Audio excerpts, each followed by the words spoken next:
Hi, everyone. Thank you so much for joining us on the CS Makeover Show. My name's Amelia Dansica, and I'm really excited to have our 5th show in the series this year. Our goal is to simplify customer success for the community. And what do we even mean by simplifying? We want to make things faster, easier, and better by sharing best practices, technology, and other tips to make your lives, your team's lives, and your customers' lives better. So every month we're showcasing a CS ops leader, an administrator, an engagement manager, or a customer success leader that has overcome a difficult situation by simplifying their CS organization. So before I introduce our guest, I want to make sure that the audience knows this is a live interactive show. So if you have questions, please put them in the chat box. We have Paul Reeves, our producer, checking, and we will make sure that we answer your questions. We also will be including a poll. We want to hear from the community and understand what you're all doing in customer success. So I want to thank our sponsor, Gainsight, for making this show possible. And I'd love to now introduce our guest from Zendesk, who has recently released a feature, an enhanced messaging application for asynchronous channels, which I'm personally very excited about. Oliver Nono, he is the Director of Customer Success for EMEA and North America. So Oliver, thank you for joining us. Thank you. Thank you for having me. I'd love for you to give the audience a little bit more information about who you are, where you are, and what you do. Absolutely. So my name is Oliver Nono, as you said. I've been at Zendesk for 4 years now, leading various customer success teams in both our EMEA and LATAM regions, really primarily focused on our largest enterprise accounts. My team's focus has really been on making our customers as successful as possible, leveraging our whole suite of products. What I love about working for Zendesk is I'm a customer of many of our customers, and so I'm truly passionate about sharing best practices to make consumers' lives much easier, including myself, and improving customer experiences. Our focus, as you mentioned, has been around messaging recently, as more and more of our interactions, even as consumers in our daily lives, are moving to our favorite messaging apps like WhatsApp and Apple iMessage through Apple Business Chat. And just a little bit more about myself. I was born and raised here in the San Francisco Bay Area. I went to college at UC Berkeley, go Bears. And I currently work out of my home in the East Bay, living with my wife and 2 daughters.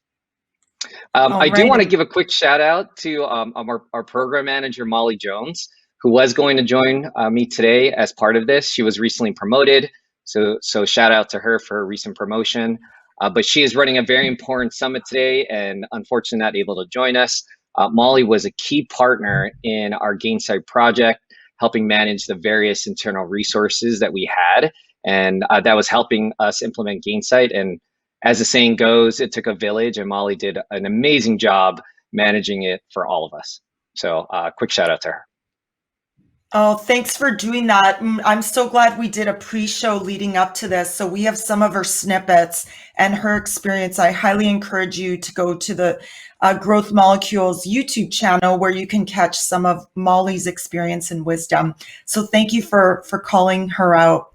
All right, well, let's learn more about the before your recent implementation, or relaunch, I should say, at Zendesk. What was it like, not only for you as a leader of a fast-growing global organization, but also for your customer success managers?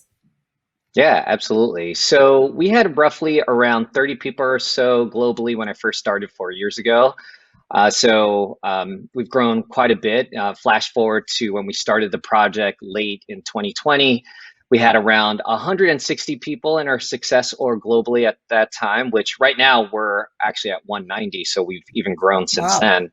But yeah, Zendesk has been very successful globally. And I believe our success methodologies is top notch, and we drive a lot of valuable engagements with our customers. But really, our growth really tested how many valuable engagements we can have with our customer, as prep was becoming very time consuming. we had all our data in various tools and sources. And before we started the project, we took an audit of how many tools we were actually using at that time, and we were using 38 different tools. So we really needed to find efficiencies in our current processes and figure out which tools we actually need to carry forward. So prior to implementing Gainsight, we even had differences in how we implemented our success methodology into different regions that were really influenced by the cultures and customers that we were all working with, as well as what we saw in the various regions as important to our success methodology. So our templates and documentations that we use to interact with our various customers globally were very different, and we didn't really have the rigor of standardizing everything globally. And so, for instance, I'll give one example. Our EMEA success team managed their book of businesses using a Google spreadsheet, since it combined data from various sources in one place. So we didn't really have a tool that did that. And again, because of the various tools and all the information wasn't consolidated in one place, our CSMs had to spend a lot of time to find those meaningful insights, and it took away from what we hired them to do, which was spend as much time in front of their customers. Now, as a leader, I had trouble monitoring accounts easily. One of the biggest things that I do as a leader, as well as my peers globally, is forecasting risk in our book, as well as capturing trends and insights. So for example, we know based on our data that our customers are most likely to renew when they work with someone from our team. But before implementing Gainsight, I didn't even know what was moving the needle, as our success plans were all documented in Google Sheets, and there's really no way to report on success plan effectiveness, for instance. So we also had a lot of asks from various teams that required the same information about our customers. So we had to fill out a lot of Google Sheets with similar data. Our account health was completely subjective, and we had no data points that were incorporated into our scores. We had an inability to track trends within our accounts, as I mentioned earlier. And we also didn't actually have a central customer success ops team that helped standardize our processes globally. So really, in short, we didn't have a coherent definition of what global success should look like. So there wasn't as much coordination, collaboration as you would want. The results were varied, and many times we wasted time reinventing the wheel. Wow. I mean, you just said so many things that I wish VCs, CEOs, CFOs, COOs who tell me they can't see the ROI of a customer success platform. Sometimes I have to bite my tongue when I'm hearing these rebuttals onto why I'm saying, but I can save you $100,000 that your organization is wasting on all of these tools. And not to mention how much time your CSMs are wasting on admin work that makes their jobs miserable. They don't want to be doing Absolutely. that. They're actually hired to talk to your customers. What I just heard is 38 systems, spreadsheets, no forecasting, and you could not tell what was moving the needle. There was no central source of truth or operations. How many of you out there have heard that, right? So the way you just shared your story, I just have heard over and over again. And then I hear the other side, the executives who just don't understand. So I'm happy we're doing this live, Oliver. Thank you. Now I want to hear from the audience. I said we would make this interactive. We have a poll for you. I'd love to know how many of you know how many different tools that are out there that you're using regularly. So please take a moment, fill in this poll, and then let's hear from the audience. We'll leave this open for a few seconds. Yeah, it's interesting. I didn't even realize how many tools we were using prior to doing the project, and I was actually quite surprised at how many tools we were using and we were spinning up as we had a particular gap in the process. So yeah, I'm interested to hear what the others are saying about what they currently use. And Oliver, I'll say that a lot of companies that I work with, they might be in still Series A to C, and they're worried that they don't know how many tools. But then I tell them in the past year, I've worked with 2 public companies who, when we did their technology assessment, We did not know how many tools they were using because they didn't either. So we actually put together these maps for them to show them all the different tools they were using and how they were not speaking to one another and hence resulting in inefficiency. So Yeah. the poll is closed. We've closed the poll. We're going to bring up the answers in a moment. And then we will share it with the audience. We're just telling it. All right. Oh, and I see here, less than 5 is the most popular. So less than 5 Interesting. tools. All right. Well, we may have an audience who either didn't know or didn't want to share or are using just less than 5, which is awesome. So Yeah. yeah, It is right. surprising So for sure. I mean, I think, even as I said earlier, even before the implementation, we had a sense that we weren't using that many. And then doing the audit really showed that we were using quite a bit. And so we were able to, obviously, help consolidate that with this project. And I will say, I know we have people on YouTube and on LinkedIn, and they're not able to necessarily answer. So I don't think this has everyone's voice in it. So this might not be 100% accurate of the community who's joined us today. All right. Now I would love to move into what you've done since, I think you mentioned January in the pre-show. That's That's really right. made an impact. Yeah, not only for you and your life, which is very important as a leader, but also your customers and then your customer success managers. I think all three together are really important to talk the community through. Yeah, absolutely. It's been very interesting, the process that we've gone through. And it's been, I think, a huge change in how we're doing business moving forward. And I think as I looked at the project, we had two goals that we wanted to achieve, and that's to reduce our tool stack that the team is utilizing by the end of the year. As I mentioned, 38 is quite a bit, so we wanted to get that down.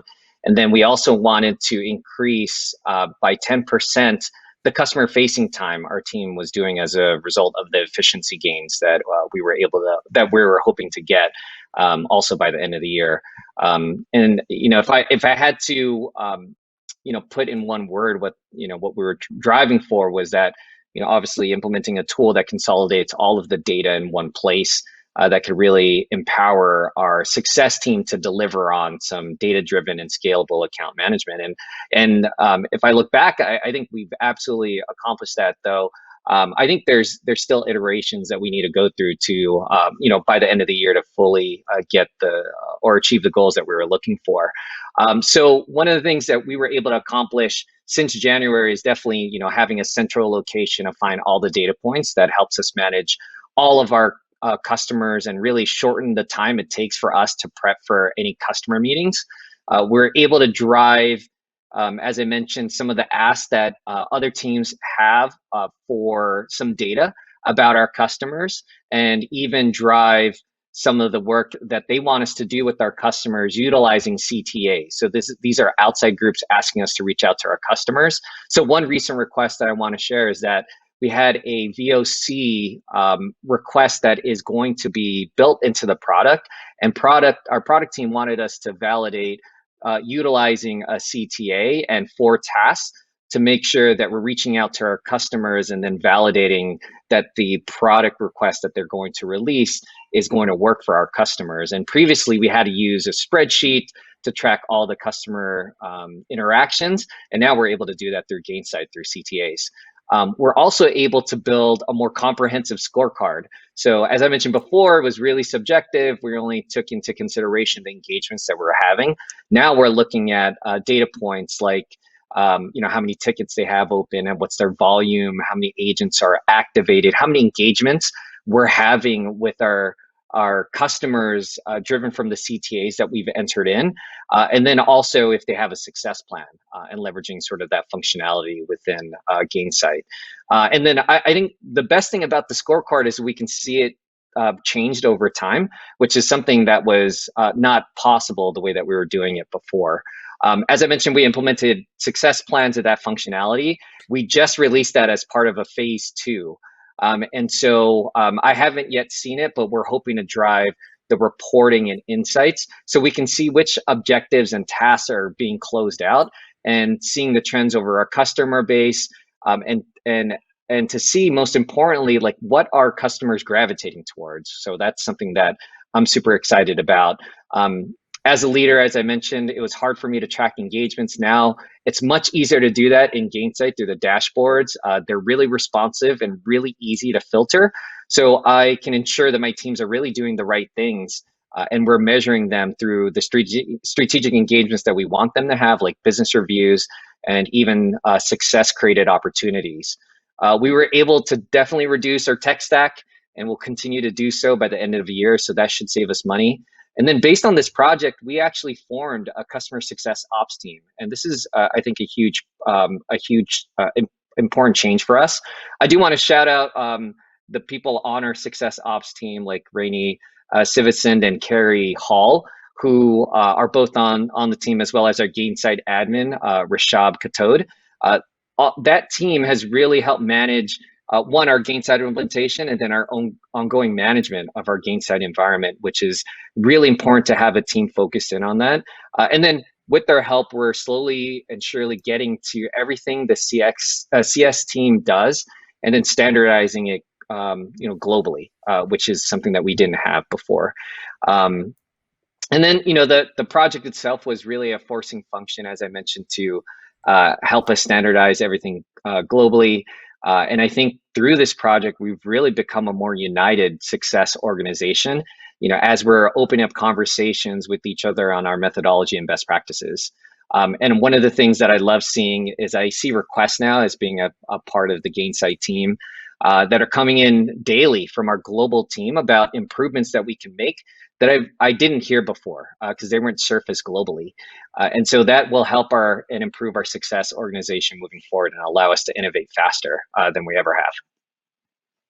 Wow, you just said so many amazing things. And just to clarify, you did this whole rollout over COVID and with everyone being remote. Is that right? That's right. In fact, we were doing it over the holidays, and I was super concerned that we weren't going to hit our marks, and we absolutely did. I think with everyone, we had a lot of people engaged as part of the project. As I mentioned, our success ops team, along with Molly, who has helped driving the project, were very key in making sure that we were on track, and we got it live right after the new year.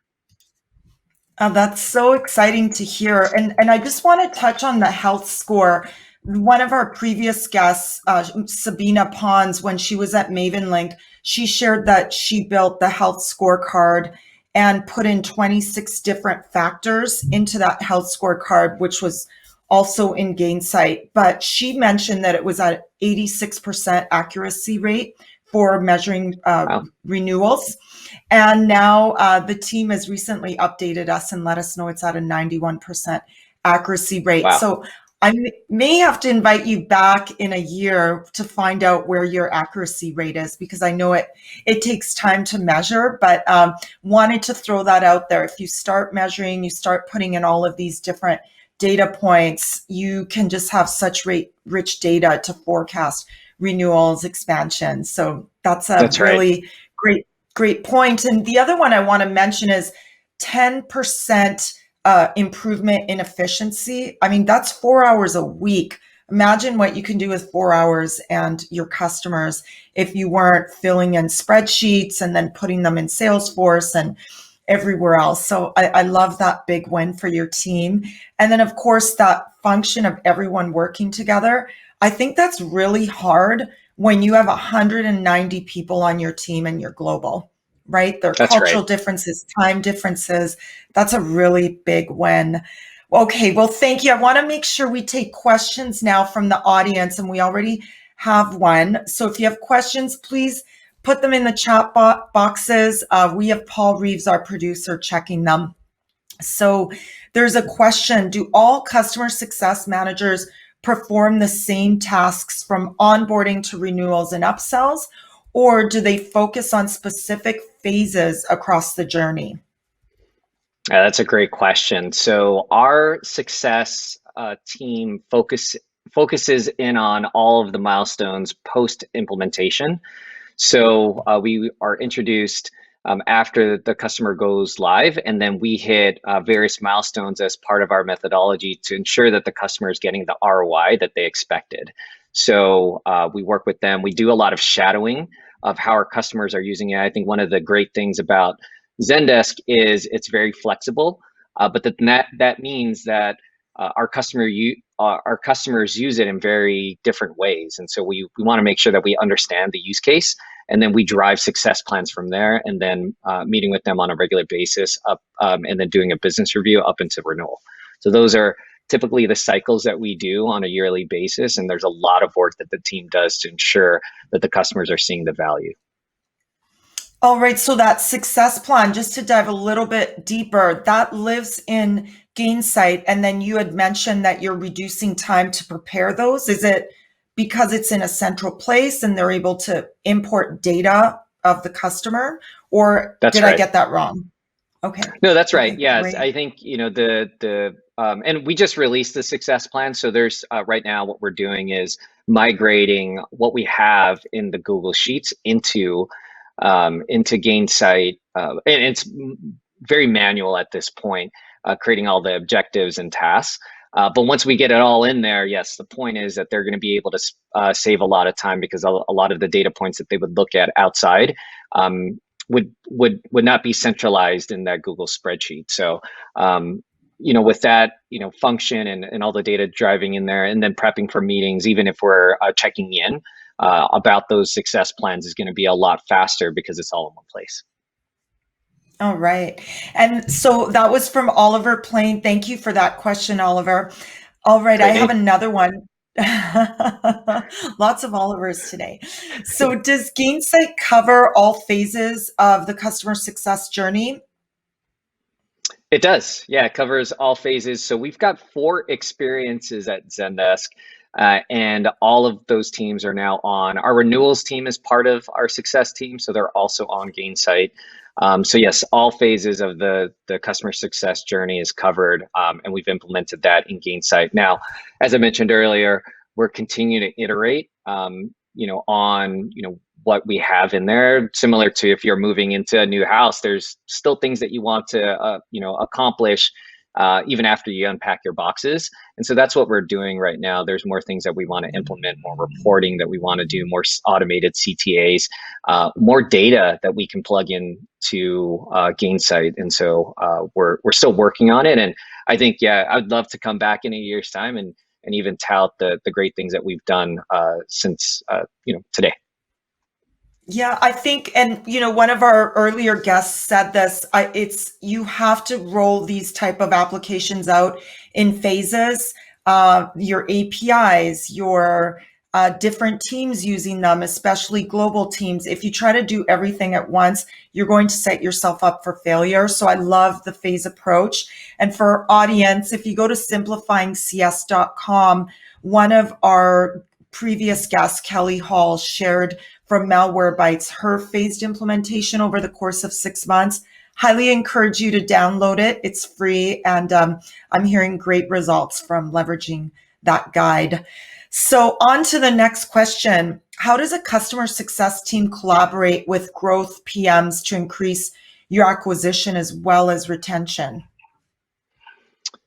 That's a great question. I think we can really work with the growth teams to mainly talk about customer stories, right? I think as we drive what our customers are doing well, and as we're tracking their KPIs in our success plans, going back to the growth teams and sharing that story. And we're really working with our product managers in marketing to really showcase what our customers are doing really, really well. We obviously want to track similar what we did with this project, like what was the before state and after state, and what did we do to help improve those measurements that they really care about. So I think, again, tracking that information, seeing it all in one place versus various sources is really going to help out like our teams as they look for new business. Oliver, the next question is just really important, at least for me. I know we get this question all the time at our organization as well. How do you train your new hires and current customer success managers to adopt a platform like Gainsight, maybe for the second time where you've implemented change? I mean, change management is a huge industry for a reason, and would love your tips, especially given you have 190 people on the team. Yeah, that's a great question. So we rolled out our training for everyone at the beginning of the year. And then, as I mentioned, we just launched a phase two. And so we had training from that. So we record everything. And then as we do those trainings, we add it to the new hire list of things to do. And I think since the pandemic, we've done a really good job of highlighting specific trainings that we record and then add it to the new hire class versus having to redo it again. Pre-pandemic, we were doing all of the new hire onboarding live. And so with the shift, we're now able to be, I think, a lot more flexible. Instead of having to rehash it live, we're able to record it, and then the new hires are able to take those trainings after the fact, and then learn about Gainsight in that way, similar to the folks that have been with us for quite some time. And then I think there's been a lot of ongoing training, especially from the CS Ops team, and then also our administrator, and then our power users in regards to the newest features of Gainsight, so that they're able to work with the various teams to ensure that they're adopting it and doing it correctly. All right. And I just want to add, Haley, thank you for that question. But one of our clients is currently implementing Gainsight as well. And they shared with us their own training guide that they give all customers. It's 4 hours. It's broken down into chunks. And someone on my team went through it because she's working with the client to implement Gainsight. And I took a peek, and I have to say it's not only interactive, but it's fun. And I did feel empowered as I was going through it. So anyways, wanted to just throw that out. All right, we're running out of time. I know there are more questions. We'll follow up with you. But I want to thank Oliver. You have shared so many good insights with us. We really appreciate it. And I want to not only thank Paul Reeves, our producer, and Colin, who's joined us, but also our next guest from Europe. We have European clients we want to highlight as well on the show. And that is Colin Dawson from BMC. He is the Senior Director of Customer Value Realization for EMEA. And what a cool title, by the way. I want customer value realization in my title. But anyways, we have him next. I can't wait to hear his story. So I hope you'll join us. Come to simplifyingcs.com and sign up for updates. We will be releasing free tools on a regular cadence. And hopefully, Oliver, you'll have a tool that you'll want to share with the audience as well. And with that, with 2 minutes, Oliver, I'm putting you on the spot. What would you say your top 3 recommendations are for the audience as they walk away from the show? Yeah, absolutely. First of all, thanks for having me. It was a pleasure being a part of this and having the opportunity to speak to everyone. So I would say quickly, take a look at all your processes and make sure that you're standardizing and coming to an agreement. If you're able to spin off a customer success operations group, that'd be great, because that function is actually really helping us standardize everything. So that's my first one. The second one is really look at your tech stack and see which items or which tools you can get from a system like Gainsight and what you'd be able to live without. I sort of think about that in terms of like moving into a new house and getting rid of some silverware that you may not use in this new place. So take a look at the tech stack and see what you can replace a tool like Gainsight with. And then last, figure out what you're going to do to measure your success. This is something that we tell our customers too at Zendesk, to ensure that you're getting the value out of what you want out of any product that you move forward with. So keep that in mind and make sure that that's driving everything as you do, as you work through the project or implementation. All right. Thank you so much, Oliver. Bye, everyone. We'll see you at the next CS Makeover Show.